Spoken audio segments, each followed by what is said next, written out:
The shelter was silent, save for the faint crackling of dying embers and the howling wind outside.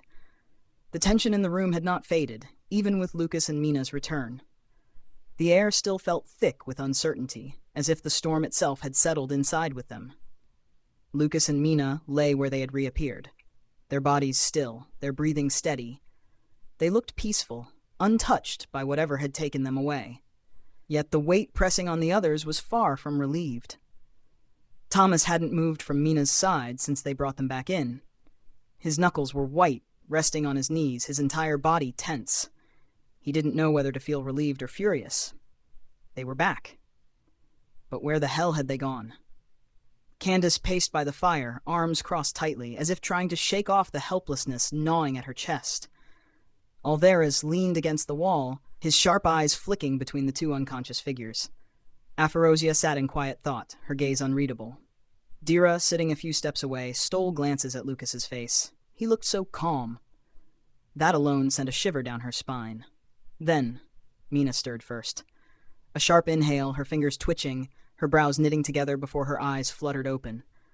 For a moment, she looked dazed, as if waking from a dream too deep to remember. She exhaled, blinking up at the shelter's dim light. Then her eyes found Thomas, and for the first time in hours, relief flickered across his face. "You're awake," he muttered. Mina swallowed, her voice groggy. "Feels like I've been asleep forever." Thomas let out a rough breath. "You weren't just asleep, Mina. You were gone."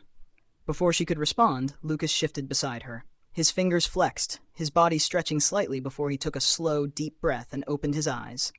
Everyone in the room focused on him instantly. Lucas sat up, rubbing the back of his head.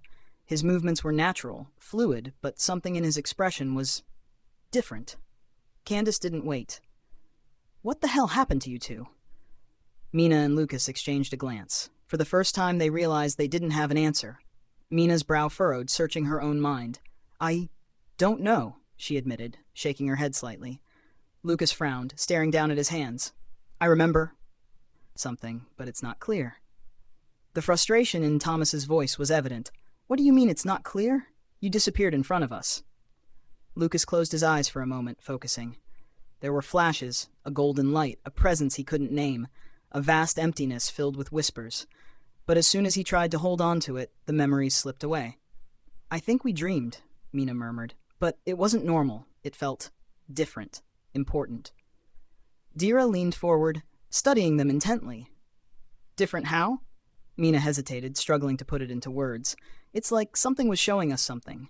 But I don't know what. I don't remember enough." Lucas let out a slow breath. "Yeah, same here." Thomas ran a hand down his face, exasperated. "So you two were gone, but you don't know where, and you can't remember why?" "Pretty much," Mina muttered, rubbing her temple. Candace crossed her arms. "That's not exactly reassuring." Afarosia finally spoke, her voice calm but firm. "What matters is that they have returned, and they are unharmed." Thomas wasn't satisfied. He wanted answers. He wanted to know they were okay. Not just physically, but truly okay. But as much as he hated it, he wasn't getting those answers tonight. Afarosia turned her gaze toward Altheris. "We must leave soon. The Minulican is gone, but this place is not safe." Altheris gave a short nod. "Agreed." Lucas looked up at them. "Gone?" Candace answered. "It left after you disappeared. Went east down the mountain. No idea why." Lucas processed that for a moment, but again, no memories surfaced. Afarosia stood, adjusting the cloak around her shoulders. "We should rest as much as we can, then prepare to move."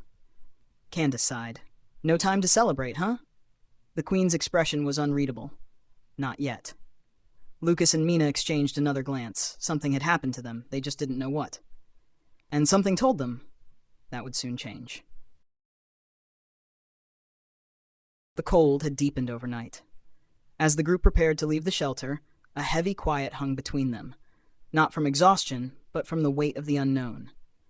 Even after waking, Lucas and Mina couldn't remember what had happened to them while they were gone. And the more they tried, the more it felt like the memories had been stolen from them. They didn't press the issue further. They had bigger concerns now.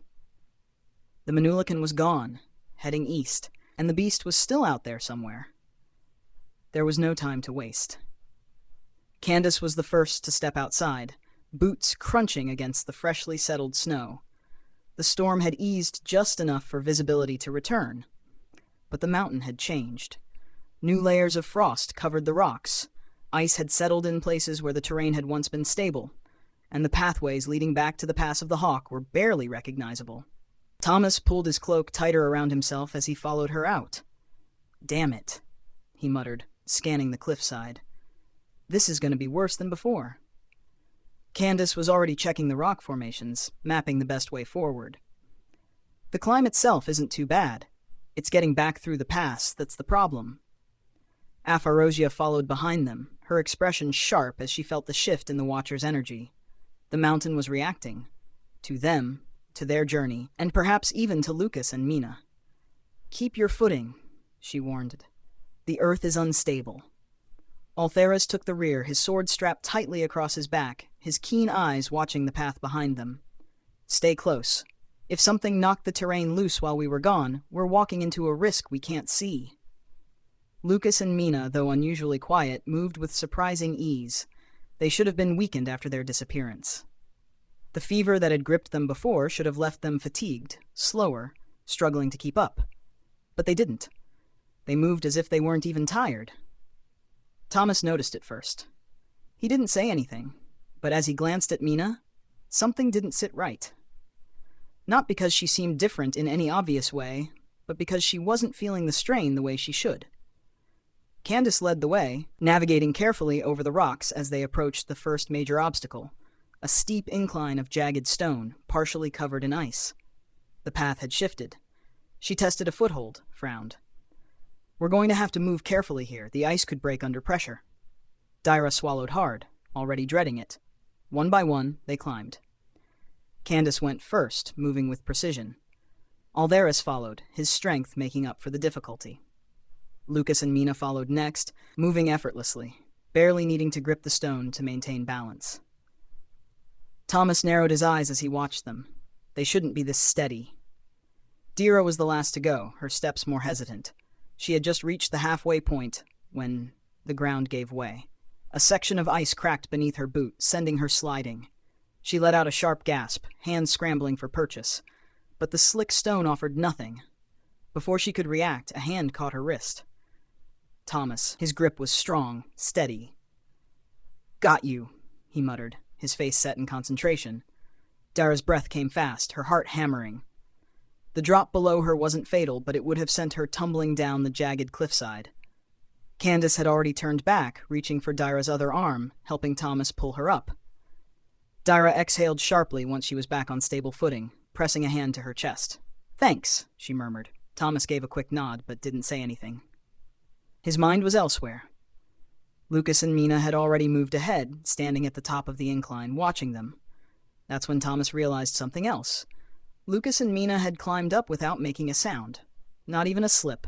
Not even a moment's hesitation. Like they weren't affected by exhaustion or cold or gravity itself. His stomach turned. Something had changed in them, and he wasn't sure if that was a good thing.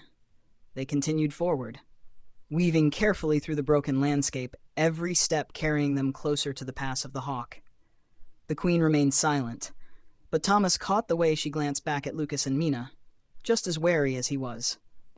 The path was difficult, but they were making progress. The real problem wasn't the climb. The real problem was what waited for them beyond it. The group pressed on, the wind howling at their backs as they made the final stretch toward Ceylan's cave. The climb had not been easy, but the worst had passed. The mountain no longer fought them with shifting ice and loose stone, but something else began to press upon them. A presence. It was subtle at first, a distant, watching force, not hostile, not even intrusive, just there, like a great unseen figure observing from just beyond the edges of perception. Lucas felt it first. His pace slowed slightly, his breath curling in the cold air. The sensation wasn't unfamiliar. He had felt something like this before, though never as strongly. He had felt it in Candace. Not her presence exactly, but what surrounded her. The strange energy he could never quite place, the aura of something greater lingering in the spaces between her words, her actions, her very existence. But here, at the threshold of this cave, it was stronger. It wasn't just Ceylan. It was something older, something deep woven into the mountain itself, whispering through the rock and the wind. A power, faint but undeniable. Mina felt it too. She shivered, though not from the cold, her hand tightening slightly at her side. "Lucas," she murmured, her voice low enough that only he could hear. "Do you feel that?" He nodded slowly. "Yeah, I do." Candace had stopped ahead of them, standing just before the cave entrance, her posture stiff. She felt it too. She didn't say anything, but her gaze flickered toward Lucas, a silent acknowledgement passing between them. Dira exhaled, rubbing warmth into her arms. "Why do I feel like something is looking through me?" Alvera stood firm, his sharp eyes scanning the entrance. "It's heavy," he frowned. "But not like before. This is different." Aphorosia had been still for a long moment, taking in the energy around them. Her face remained unreadable, but Lucas could tell. She recognized this presence too. "This is Ceylan's domain," she finally said, "but not his alone." Thomas shifted uncomfortably, exhaling through his nose. "Great." Another cryptic answer. Aphorosia did not respond. Candace took a breath and stepped forward first, pushing through the heavy feeling pressing down on them. The others followed. The entrance to the cave was half hidden by the rock formations of the Watcher, a natural formation that had stood for centuries, untouched. It wasn't a temple. It wasn't carved by hands. It was just there, waiting. Lucas could feel the weight of history in the air, and as soon as they stepped inside, the sensation intensified. The cold wind died almost immediately. The air inside was warmer, not by temperature, but by something else, a presence like a fire that had burned low but still radiated heat. The stone beneath their feet was smooth from time, untouched by weather or erosion. Shadows stretched along the walls, the flickering light of a few old torches barely illuminating the interior. And then, a voice. Weak, cracked, like a whisper of something that had once been thunder. "You came." Candace inhaled sharply. Ceylan. The figure before them was a shadow of the man Candace had known. Ceylan sat near the far wall of the cave, wrapped in a thick fur-lined cloak that had seen better days. His long white beard was unkempt, his hair wild, but his eyes were still sharp, despite the distant haze lingering in them. He didn't rise to greet them. He simply watched. Lucas stared at him, feeling that strange familiarity twist deeper in his chest. This was Ceylan, but the presence around him, it was something more, something older. Candace stepped forward, her voice quieter than usual. "It took us a long time to find you." Ceylan tilted his head slightly. "I never moved." Dira swallowed, shifting uncomfortably. "We climbed all this way because you were supposed to help us." Ceylan blinked, his expression flickering between understanding and something else. He lifted a frail hand and pointed at Lucas and Mina. "You touched something," he rasped. Silence. Lucas tensed. He didn't remember, but Ceylan saw it. The old man leaned forward slightly, his gaze flickering between them. "Something touched you." Mina's fingers curled slightly at her side. "I don't know what you're talking about." Ceylan gave a tired smile, though there was no humor in it. "Then we are already in trouble." Aphorosia stepped forward, kneeling so she could meet his gaze properly. "How much do you remember, Ceylan?" Ceylan's tired eyes glazed for a moment, as if slipping into another place entirely. "Not enough." Candace inhaled sharply. "You're the only one who can help us." "I was," Ceylan murmured. "I was meant to be." Lucas felt something twist in his stomach. Something was wrong. Ceylan wasn't just frail. He wasn't just weak. He was slipping away. The others saw it too. Dira pressed a hand to her mouth, realization settling over her. Thomas's jaw tightened, his patience wearing thin. Mina looked over at Lucas, and for the first time he understood what she was thinking. Ceylan wasn't the answer. He was a question. And they were running out of time to ask it.